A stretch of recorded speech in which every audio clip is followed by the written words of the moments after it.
Quiero llamar vuestra atención a un pasaje del libro de Apocalipsis capítulo 3. Comenzamos la lectura en el versículo 7. Apocalipsis capítulo 3, versículo 7. Dice así la palabra del Señor. Escribe al ángel de la iglesia en Filadelfia. Esto dice el santo, el verdadero, el que tiene la llave de David, el que abre y ninguno cierra, y cierra y ninguno abre. Yo conozco tus obras. He aquí he puesto delante de ti una puerta abierta, la cual nadie puede cerrar, porque aunque tienes poca fuerza, has guardado mi palabra y no has negado mi nombre. He aquí yo entrego de la sinagoga de Satanás a los que se dicen ser judíos y no lo son, sino que mienten. He aquí yo haré que vengan y se postren a tus pies y reconozcan que yo te he amado. Por cuanto has guardado la palabra de mi paciencia, yo también te guardaré de la hora de la prueba que ha de venir sobre el mundo entero para probar a los que moran sobre la tierra. He aquí, yo vengo pronto, retén lo que tienes para que ninguno tome tu corona. Al que venciere, yo lo haré columna en el templo de mi Dios y nunca más saldrá de allí, y escribiré sobre él el nombre de mi Dios y el nombre de la ciudad de mi Dios, la nueva Jerusalén, la cual desciende del cielo de mi Dios y mi nombre nuevo.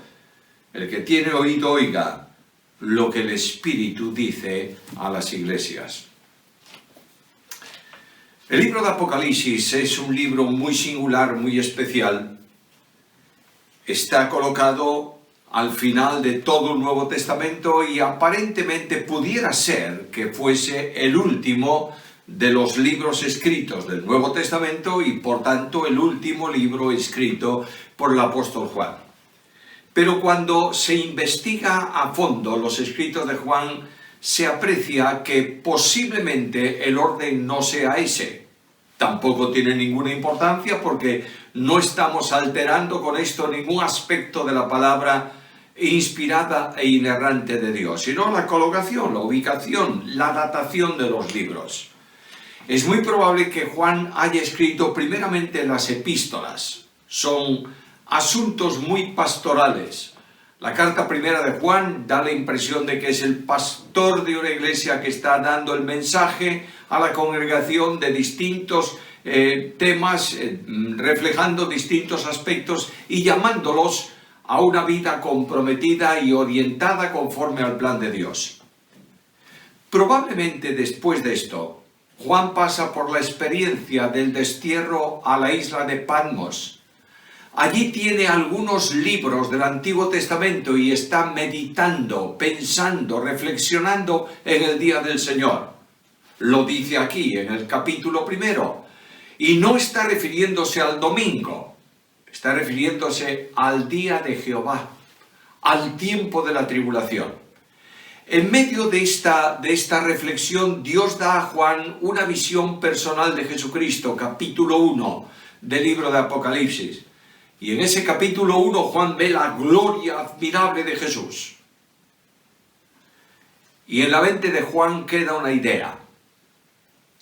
¿Cómo conocerán los lectores de Apocalipsis? ¿Cómo conocerán quién es este ante cuya gloria caí derribado a los pies? Y él dice, este es el Verbo eterno de Dios, Jesucristo nuestro Señor, el que murió por los hombres en la cruz del Calvario. Por tanto, necesitan una explicación para entender bien el capítulo 1 de Apocalipsis. Y Juan escribe el Evangelio.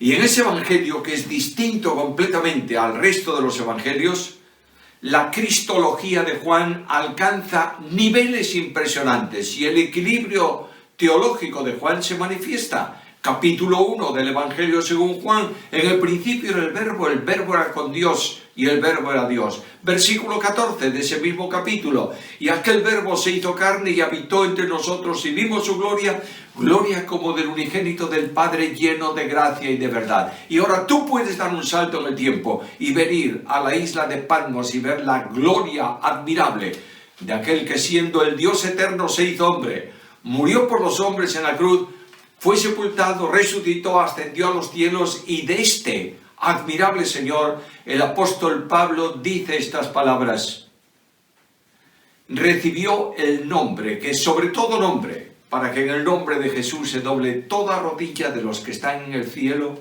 y en la tierra y debajo de la tierra, y toda lengua confiese que Jesús es el Señor, para la gloria de Dios Padre. Ahora volvemos a nuestro libro de Apocalipsis. La división del libro es muy simple, la da el mismo libro. El Señor le dice en el capítulo 1, versículo 19, a Juan le dice: escribe las cosas que has visto. ¿Cuáles son las cosas que has visto, Juan? Capítulo 1, la gloria de Jesús, la manifestación admirable del Señor resucitado, el Rey de Reyes, el Señor de Señores, el glorioso Dios, las cosas que viste. Segundo, las cosas que son. Y las cosas que son están en los capítulos 2 y 3. ¿Qué son las cosas que son, valga la redundancia? Las iglesias o la iglesia de Dios en distintos lugares, manifestada en distintos lugares de la tierra. Permitidme un paréntesis. Aunque aquí se mencionan nombres específicos de iglesias, Laodicea, Sardis, Filadelfia, Tiatira, no es que haya muchas iglesias distintas, diferentes. Hay una sola iglesia que se manifiesta en distintos lugares. La iglesia de Cristo es una sola iglesia. Y Cristo no vino para fundar iglesias denominacionales o con nombres diferentes, que se excluyan unas a otras. Cristo vino para edificar su iglesia, constituir su iglesia. Y la iglesia de Cristo está constituida por todos los creyentes en todo el mundo, que han sido salvos por gracia mediante la fe y son, por tanto, hijos del mismo Padre, incorporados por la acción del Espíritu Santo en Cristo como cuerpo, del cual el Señor es la cabeza. Ahora viene la tercera parte desde el capítulo 4, en donde se dice las cosas que serán después de estas. Y habla ya de la profecía futura, de los acontecimientos que tendrán lugar hasta que se produzcan cielos nuevos y tierra nueva por la acción creadora de Dios. Nos interesa tomar de todo ese tremendo contenido, tomar solo la parte de la lectura que hemos hecho antes, relativa, dirigida, orientada a la iglesia de Filadelfia. Cada una de las cartas que el Señor envía a las iglesias tienen la misma estructura. En primer lugar, se manifiesta la iglesia y el Señor. En este caso, escribe al ángel de la iglesia en Filadelfia y luego viene la presentación del Señor. En segundo lugar está el mensaje. ¿Qué es lo que el Señor dice a la iglesia? Y en tercer lugar, necesariamente, tenemos que ver qué demanda conlleva, se manifiesta en el mensaje que Cristo envía a aquella iglesia. El envío del mensaje del Señor a la iglesia, en aquel tiempo, a la iglesia en Filadelfia, es un mensaje dirigido a la iglesia de hoy.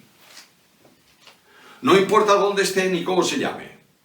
Las palabras de Cristo son orientadas por el Espíritu de Dios y traspasan el tiempo y vienen a la actualidad. Y Dios me dice a mí hoy, en mi entorno, en la iglesia del año 2020, me dice: escucha bien, quiero que sepas cómo soy y escucha el mensaje que tengo que decirte. Y esencialmente de todo este mensaje hay una promesa impactante en la que yo quiero hacer un poco más de énfasis, de fuerza en todo lo que quiero compartir con vosotros, y es esa promesa de Dios. He abierto delante de ti una puerta que nadie puede cerrar. Primeramente, la iglesia. Se llama Iglesia de Filadelfia. Y esa palabra Filadelfia es una palabra compuesta en griego que significa amor fraternal, afecto fraternal, cariño fraternal. Si alguien me dice, ¿qué nombre vamos a poner a la iglesia que se reúne en tal sitio? Y me sugieren, vamos a llamarla Iglesia del Amor Fraternal. Yo diría, fantástico. Es un nombre formidable porque la iglesia se manifiesta en el amor. Permitidme recordaros algo que es vital y que debemos entender bien. La iglesia de Cristo se manifiesta en el mundo en tinieblas de los hombres, no tanto por lo que cree ni por lo que predica, sino por lo que ama. Notad que Cristo dice a los suyos, en esto conocerán todos que sois mis discípulos, si tuvieseis amor los unos por los otros. Cuando el mundo no ve el amor de Dios reflejado en la vida de cada uno de los creyentes de la iglesia, el mensaje de la iglesia está deteriorado. Cuando hay un ministro del Señor Jesucristo, un pastor de iglesia, un anciano de la congregación, un maestro de escuela dominical, no importa lo que está haciendo la iglesia, y está trabajando y ministrando, y es incapaz de amar sin alteración ninguna, y sin excusa ninguna, y sin distinción ninguna a todos los hermanos, tiene un problema en su ministerio. No puedo ministrar sin amor. Porque cuando lo hago, el apóstol Pablo me dice en carta primera a los Corintios en el capítulo 13 que si tengo, y tengo todo, todos los dones, todas las perfecciones, si no tengo amor, vengo a ser como metal que resuena y címbalo que retiñe. ¿Sabe lo que dice? Un ministerio sin amor es un ministerio que molesta a Dios y molesta a la iglesia. Ahora a esta iglesia se le llama Filadelfia, la iglesia del amor fraterno, y naturalmente tiene la importancia histórica que tú quieras darle. Es una iglesia más de las muchas que fueron fundadas, si no a lo mejor directamente por Pablo, sí por la influencia de su ministerio en el entorno. Es una de las ciudades, era una de las ciudades importantes del Asia Menor y estaba situada a unos 45 kilómetros más o menos al sur de Sardis, en una región volcánica muy fértil. Era una zona sísmica, una zona de terremotos, y uno de los terremotos que se manifestó en el tiempo antiguo destruyó varias ciudades, entre ellas destruyó las ciudades más próximas, pero custodió en cierta medida a esta ciudad. Y fue reconstruida, en lo que se destruyó, fue reconstruida con la ayuda de Roma. Siendo una ciudad de aquel tiempo del entorno greco-romano o una ciudad romana del entorno griego, tenía una cantidad enorme de dioses, rendía culto a muchos dioses. El calendario, el conjunto, el catálogo de dioses griegos y romanos era tremendo. Y en esa ciudad había dos grandes templos, uno dedicado a Dionisio y otro dedicado a Baco, el dios del vino.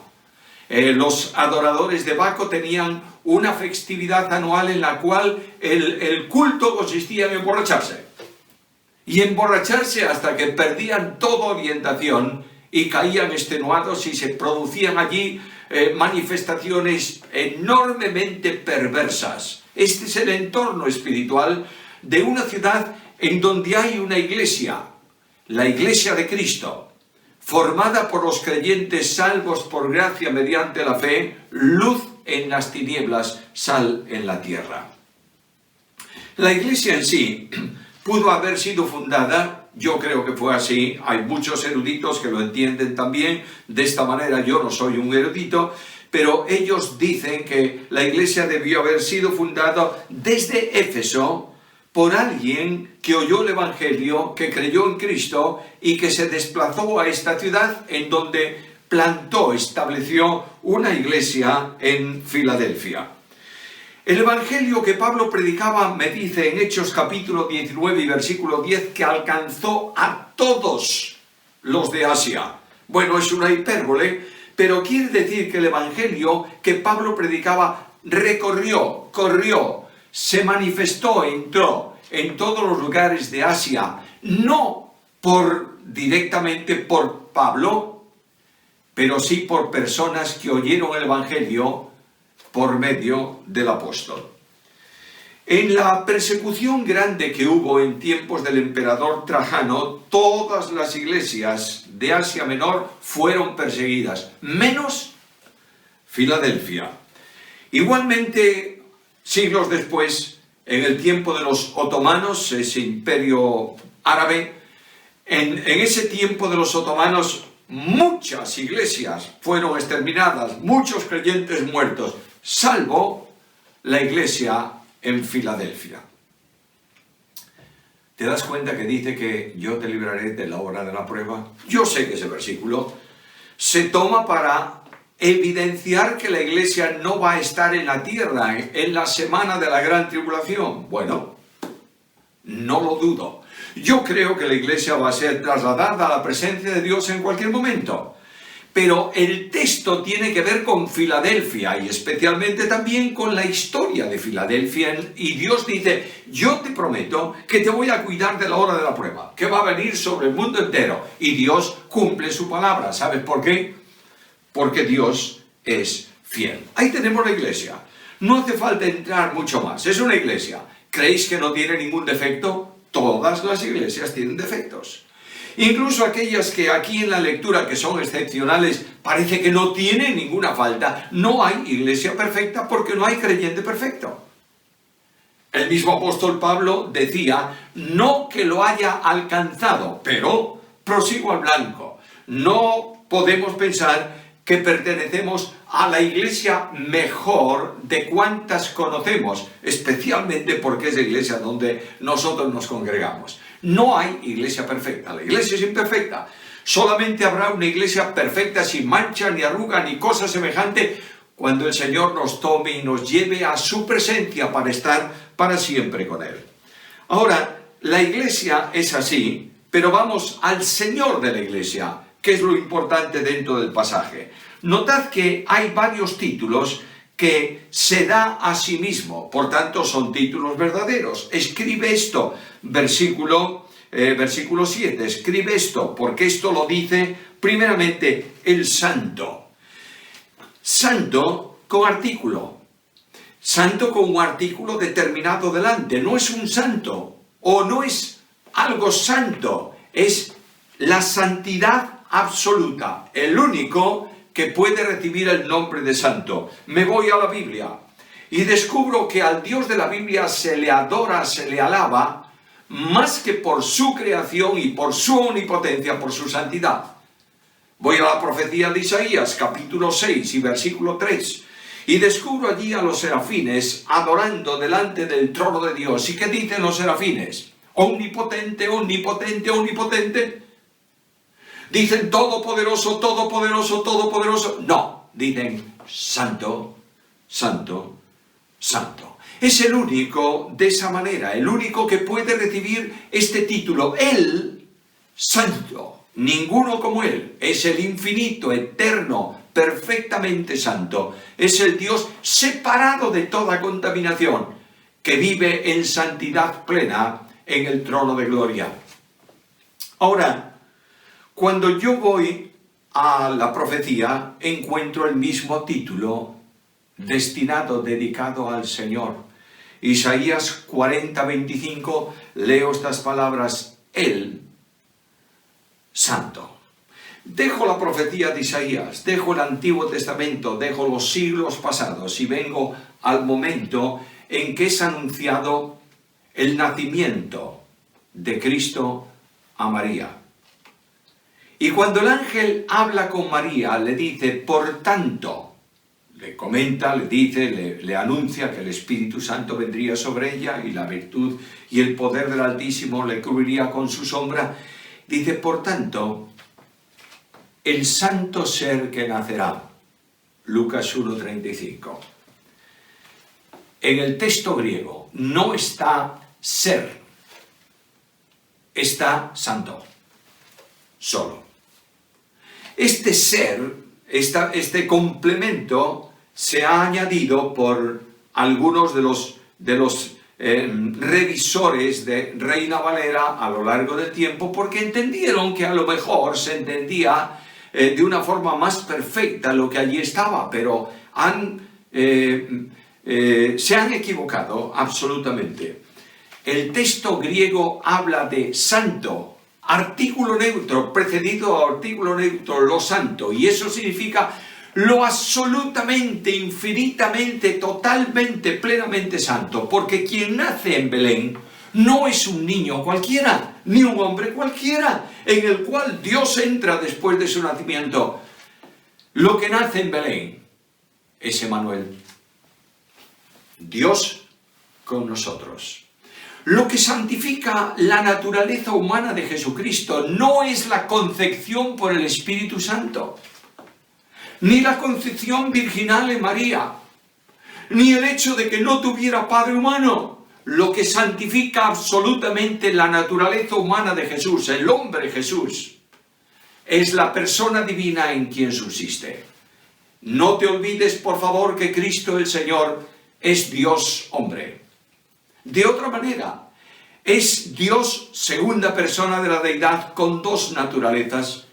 La naturaleza divina que le corresponde y tiene eternamente, y la naturaleza humana asumida en su persona desde el instante mismo de la concepción virginal en el seno de María. Por tanto, eso que nace es santísimo porque pertenece a Dios mismo y forma parte de la segunda persona de la deidad, la naturaleza humana del Verbo eterno de Dios. Los demonios reconocían quién era Jesús.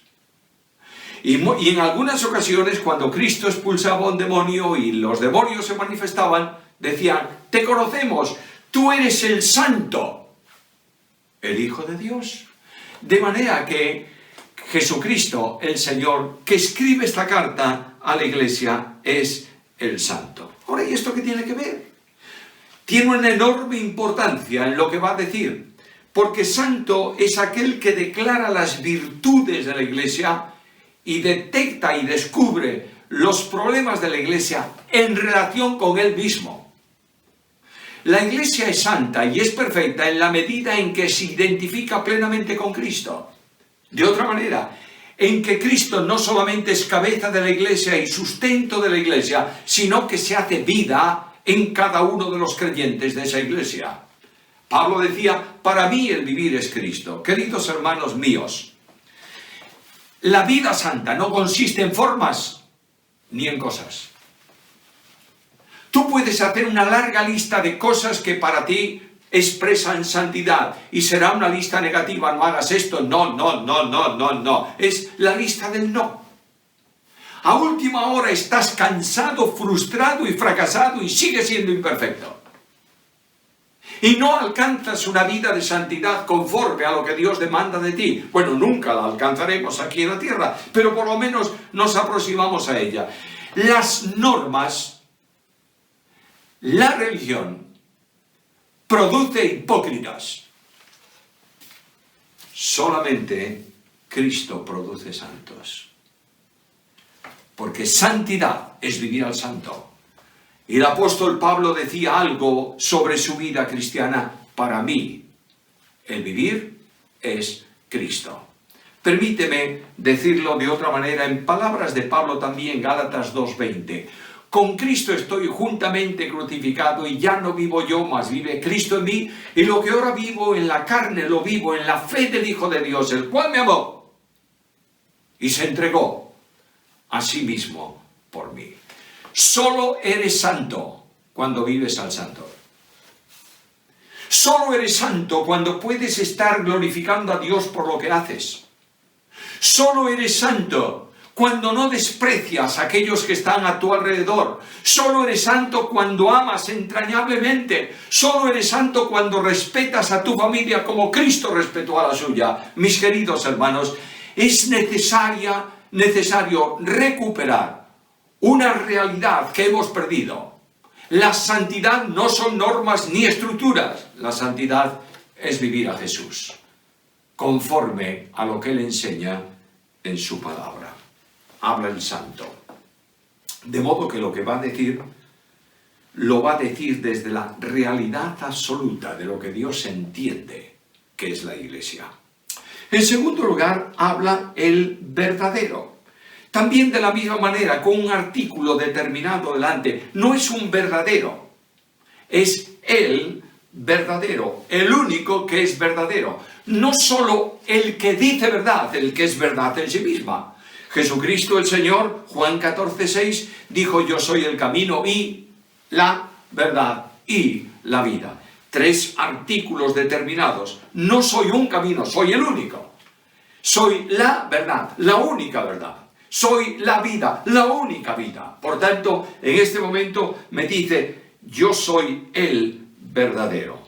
La Biblia relaciona, con este adjetivo, relaciona muchos actos y muchas manifestaciones de Jesús. Por ejemplo, en Juan 1:9 se lee de esta manera: la luz verdadera que vino a este mundo. Luego, Cristo es la verdad, sí. Lo que Él hace es verdadero, naturalmente, la luz verdadera. Un poco más adelante, en Juan 6:32, dice que Él es el verdadero pan de vida. Más adelante, en Juan 15:1, yo soy la vid verdadera.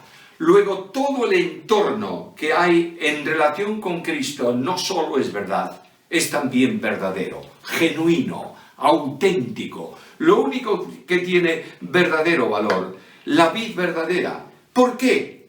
Porque voy también a Juan, esta vez en su epístola, carta primera, capítulo 5 y versículo 20, y leo estas palabras: Él es verdadero Dios y vida eterna. De manera que todo cuanto va a decir Cristo acerca de esta iglesia es verdadero. No tiene ni sombra de engaño, ni posibilidad de duda, ni alteración alguna. Lo que Cristo va a decir de esta iglesia y a esta iglesia es verdadero. Tercer nombre: el que tiene la llave de David. Cuando hablamos de llave de David, estamos refiriéndonos a aspectos mesiánicos. Dios, dice el Salmo 2, he puesto mi rey sobre Sión, mi monte santo. Profecía mesiánica sobre el reinado de Cristo. Cristo va a venir a la tierra, Cristo va a reinar. Durante el milenio, Cristo va a establecer su reino aquí en la tierra, después de haber limpiado de pecadores la tierra. Nadie que no crea en Cristo entra al reino milenial de Jesucristo. Y esto lo sabéis todos muy bien. Cuando Nicodemo viene de noche a Jesús para hablar con él, para dialogar con él, Nicodemo tiene un problema. Nicodemo vio a Jesús y dijo: este es el Mesías, porque nadie puede hacer estas señales que él hace si no es Dios con él. Es el Mesías. Luego, si es el Mesías, va a establecer el reino. ¿Y cómo sé yo que voy a dar la medida, la talla para entrar en el reino? Porque la profecía me dice que me hará pasar por los vínculos del pacto y me medirá con la vara de medir. ¿Cómo sé yo que doy la medida? Y Nicodemo dice: quiero una aclaración, y el único que me puede aclarar esto es el Mesías. De manera que Nicodemo se pregunta: ¿cuándo voy a poder hablar con el Mesías con calma? Por la mañana no puedo. Él viene al templo para enseñar a la gente, siempre ocupado. Muchas veces discutiendo con aquellos que le acusan falsamente, los fariseos, los escribas. Luego al mediodía se retira con los suyos. Estos discípulos suyos nunca entendían las cosas bien. De manera que siempre le estaban preguntando: maestro, ¿qué quisiste decir con esto? Y Cristo va a enseñarles y va a mantener comunión y diálogo con ellos. Y ahora viene la caída de la tarde y los enfermos de distintos lugares son traídos a Jesús para que los sane. ¿Cuándo puedo hablar con Jesús? Pues la única hora en que puedo hablar con Él sin que nadie moleste es de noche. Y viene a Jesús de noche. Y cuando Cristo lo ve, le dice: mira, Nicodemo, tu problema se resuelve rápidamente de esta manera. Si no naces de nuevo, ni ves ni entras al reino. Claro, muchas veces nosotros hemos golpeado a Nicodemo, el cobarde Nicodemo que viene a Jesús de noche. ¿Cuándo iba a venir? Sé lógico con la Biblia. No digas lo que la Biblia no dice y no hagas decir a la historia lo que tú te supones. Nicodemo viene a Cristo, Cristo atiende a Nicodemo, Cristo responde. El Rey de Reyes habla con él. El que tiene la llave de David. Durante la primera venida de Cristo al mundo, Cristo no vino para reinar, vino para morir. Isaías capítulo 53, Salmo 22, etcétera, etcétera. En ningún modo se dice en la Biblia que la primera venida del Mesías a la tierra era para reinar. Vino para dar su vida en precio del pecado por muchos. Cristo vino para morir en una cruz. E indudablemente cuando Nicodemo dialoga con él, le dice, mira, es que mi reino no es de este mundo, ¿sabes? Le dice, este se hace pasar por rey, pero mi reino no es de este mundo. Vendrá en su segunda venida para reinar, entonces no va a morir, no va a sufrir. Viene para cumplir aquello que Dios ha determinado para él. Pondré mi rey sobre Sión, mi santo monte. Ahora, el que tiene la llave de David es el heredero del reino, conforme a la genealogía, a la descendencia de David. Y el reino que Dios tiene destinado para su hijo no es un reino temporal. El ángel dijo en la anunciación, su reino no tendrá fin. Por tanto, estamos hablando del reino eterno.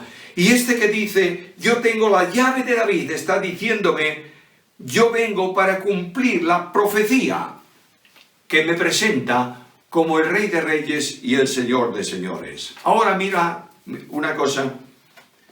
Cuando hablamos de esto y hablamos de gobierno absoluto, estamos hablando de soberanía. Si hay algo que no se predica hoy en día es la soberanía de Dios. La soberanía de Dios molesta tremendamente al humanismo del hombre. Quiero decirte que en soberanía Dios creó el mundo. Los cielos, la tierra, los ángeles, el hombre. ¿Por qué lo hizo? Porque es soberano. Pero anteriormente a la creación, Dios manifestó el plan de redención en su soberanía. La primera exteriorización de Dios fuera de su entorno trinitario íntimo, la primera manifestación al exterior de ese Dios admirable, es precisamente una manifestación de soberanía en salvación. La salvación fue determinada por Dios antes que el mundo fuese. Déjame decírtelo de una forma muy simple y sencilla. Antes de que Dios dijese, sea la luz, Dios dijo, sea la cruz. Y en soberanía Dios envió a su Hijo al mundo. Gálatas capítulo 4, versículo 4. Y en soberanía Dios permitió que su Hijo fuese puesto en la cruz y transfirió a él el pecado de todos nosotros.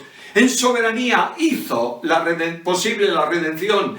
En soberanía llama a los pecadores a Cristo. En soberanía salva a los pecadores. En soberanía sustenta a los pecadores en el camino hacia el cielo. En soberanía tomará a la iglesia y la llevará para estar con él en gloria. Dios es soberano. Y este Rey de Reyes, que tiene las llaves de David, dio las llaves del reino de los cielos a Pedro para que predicase el evangelio aquí en la tierra, primeramente a los gentiles en Jerusalén, a los judíos en Jerusalén, luego a los gentiles en la casa de Cornelio. Déjame decirte algo más. El Dios de la soberanía es el Dios de la historia, ¿lo crees o no lo crees? La historia del mundo no es otra cosa que el cumplimiento profético del plan y el proyecto de Dios que ha establecido. La profecía es historia por cumplir. Y la historia es profecía cumplida. ¿Tú crees que Cristo es el soberano? A veces cuando nos sentamos para cumplir la ordenanza del partimiento del pan, hay una idea y un error en eso. ¿A qué venimos cuando nos reunimos para partir el pan? Venimos a recordar la muerte de Jesús. No hay un solo texto en toda la Biblia que lo diga. Pablo dice, la muerte del Señor anunciáis hasta que Él venga. No es un culto para un herido doliente, clavado en un madero que muere. Es un culto que proclama que por esa muerte de Cristo estamos vivos y que el Cristo de la Biblia, el soberano, vive y es glorioso. ¿Cómo cambiaría el culto?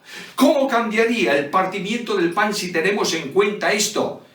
Cristo se presenta como el soberano, de manera que los hombres del mundo tratan de cambiar los gobiernos, promueven leyes, promulgan leyes, hablan a las gentes de cambios que nunca se producen porque el mundo entero vive en el maligno. Y no hay gobierno en la tierra que pueda gobernar con la Biblia, porque la Biblia es locura para los que no son salvos. Por tanto, el Dios de la soberanía nos llama esta mañana a escuchar el mensaje. ¿Cuál es?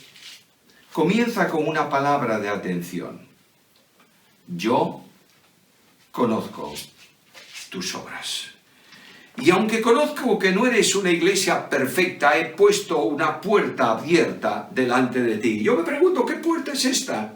Bueno, voy a la Biblia y veo y descubro que la puerta que Dios ha abierto es una puerta amplia que se mantiene en el tiempo. Dios ha abierto la puerta de la comunión con Dios. ¿Quién puede impedir nuestra comunión con Dios? Nadie.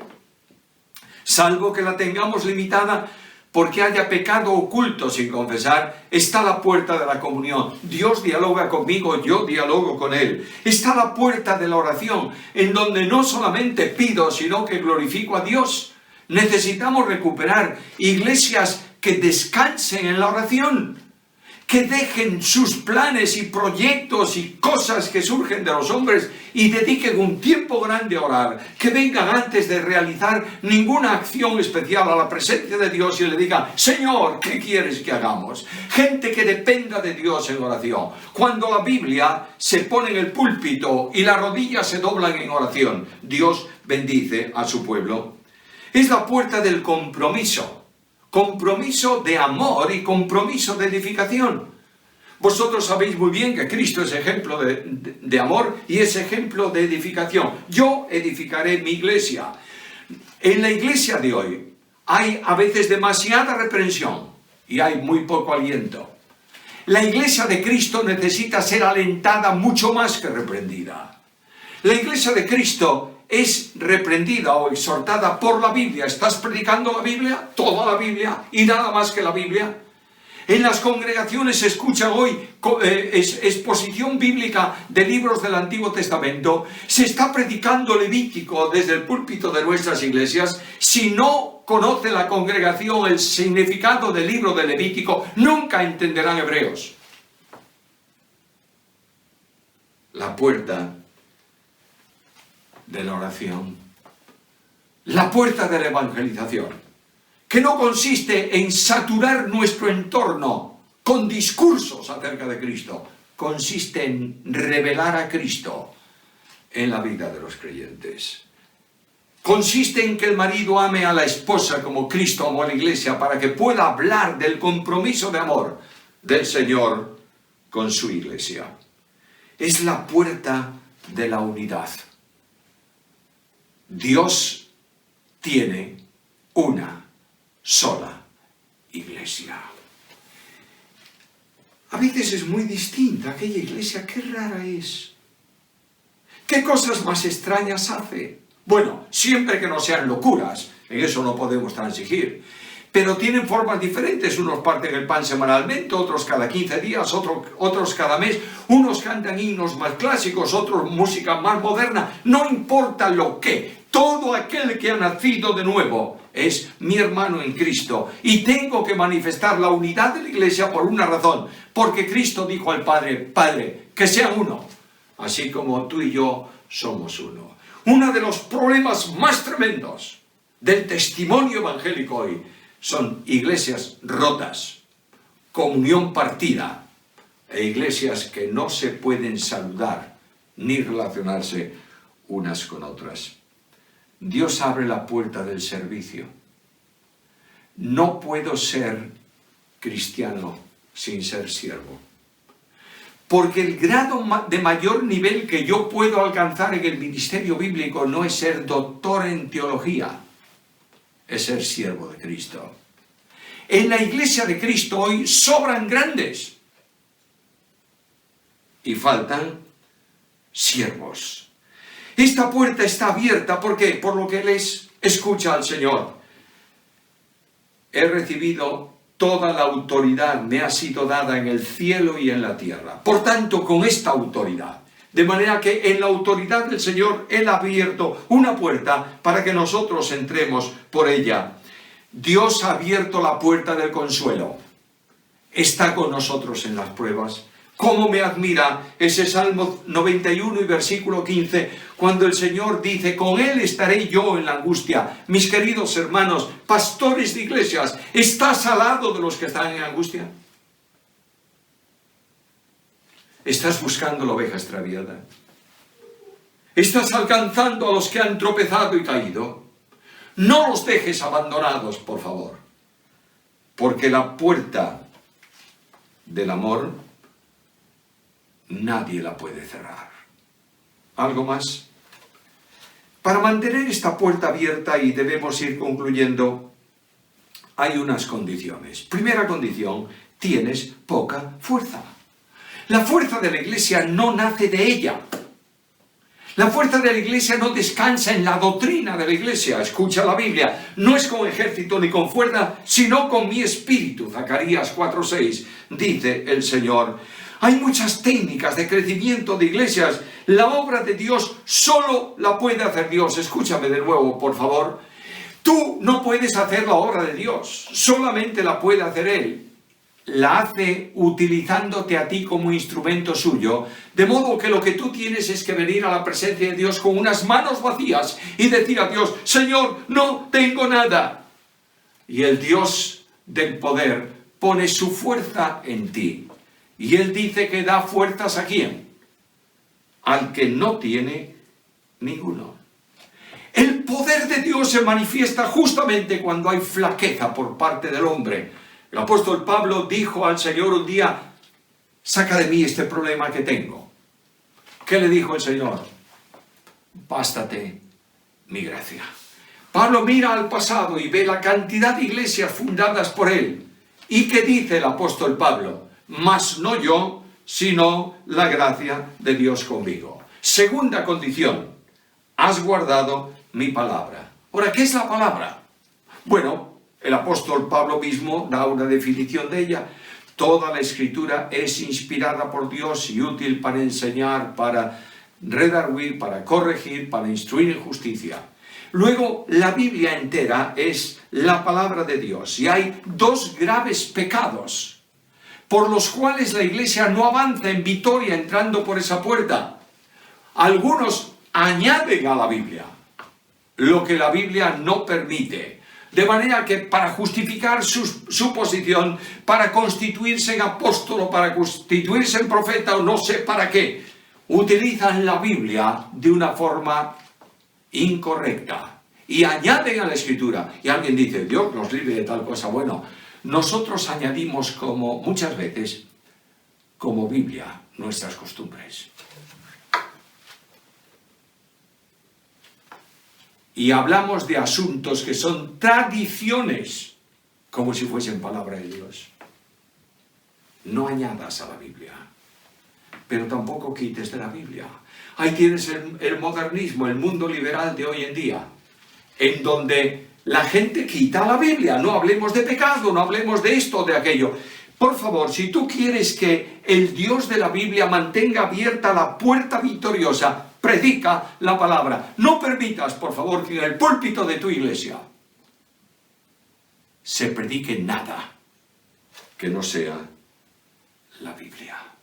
¿Cómo ha cambiado el tiempo en relación con la Biblia? La exposición bíblica ha desaparecido. La falta de estímulo en los hogares para la lectura de la Biblia ha terminado. Iglesias debilitadas que andan de un lugar a otro llevadas por todo viento de doctrina porque no se enseña la Biblia en la congregación. Tercera condición, no has negado mi nombre. ¿Qué nombre? se le dio el nombre que es sobre todo nombre. ¿Sabes? El nombre significa Señor. No has negado mi nombre significa estás reconociendo mi señorío. Tú eres un siervo, yo soy el Señor. Oh, ¿cómo cambiaría la victoria, el ámbito victorioso de la iglesia si realmente nosotros fuésemos los esclavos y el Señor fuera reconocido como lo que es el Señor? Mirad, el diotrefismo ha entrado en muchas congregaciones. Gente que históricamente fue pastor, anciano de la iglesia, sus hijos y sus nietos y sus primos y sus hermanos son el liderazgo de la iglesia. Y la iglesia está coordinada y mantenida por una sola familia.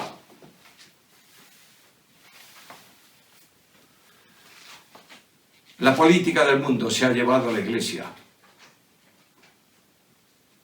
Y muchos procuran ser señores, porque no les gusta ser siervos. Dios está llamándonos a un retorno a los parámetros de bendición. Por último, ¿cuál es la demanda? Cristo habla y promete coronas. Versículo 11, para que nadie tome tu corona. La corona es expresión de triunfo, de victoria. Indudablemente no es para que tú y yo luzcamos nuestras coronas en el cielo y seamos la admiración del resto de las personas. Son para poner a los pies del que está sentado en el trono. Victoria es hecha con los materiales y el poder de Dios y no de los hombres. Y dice, lo pondré como columna en el templo de mi Dios, piedras en el santuario de Dios. Mira, un candelabro, como se menciona aquí en las iglesias, puede ser removido. Una columna del templo nunca puede ser quitada. Y en esta columna hay una serie de identificaciones. Primeramente, el nombre de Dios, es decir, la gloria es suya. En segundo lugar, el nombre de la Jerusalén celestial. Esta persona es ciudadano de la herencia eterna. Y finalmente, mi nombre nuevo, identificación plena de Jesús con los suyos. Dios pide hoy un retorno sin condiciones a sus demandas. Dios pide hoy que dejemos a un lado nuestros proyectos y asumamos los suyos.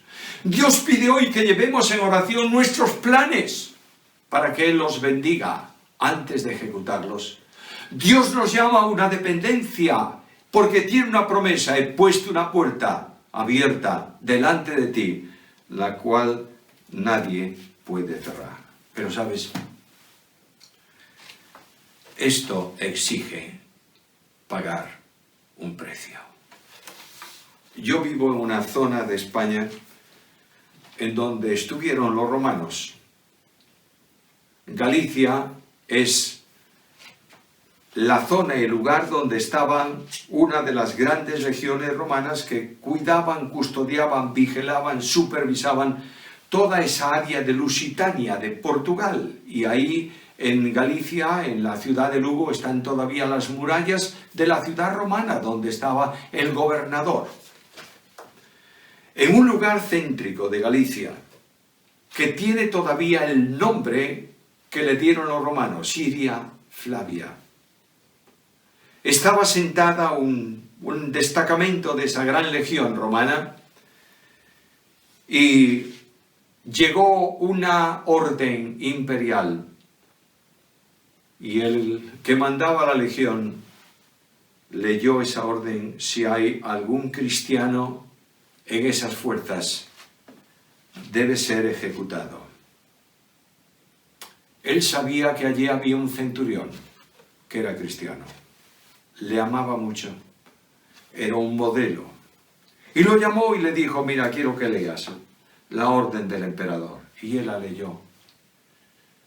Y el gobernador de la legión le dijo: ¿tú eres cristiano? Sí. Yo te pido que tengas compasión de ti y renuncies a Cristo. Y aquel hombre dijo: no puedo hacerlo. Abrevio la historia. Y el gobernador, después de haber intentado todo cuanto le era posible, le dijo: pero tú pensaste bien el precio que vas a pagar por no dejar a Cristo. Y aquel hombre le miró y le dijo: lo que he valorado es el precio de dejarlo. Naturalmente, los creyentes somos llamados a pagar un precio de compromiso. Que Dios permita, por su gracia, que hoy todos los que estáis escuchando estas sencillas palabras digáis: Señor, cuenta conmigo, aquí estoy, para gloria de tu nombre. Que Dios añada su bendición.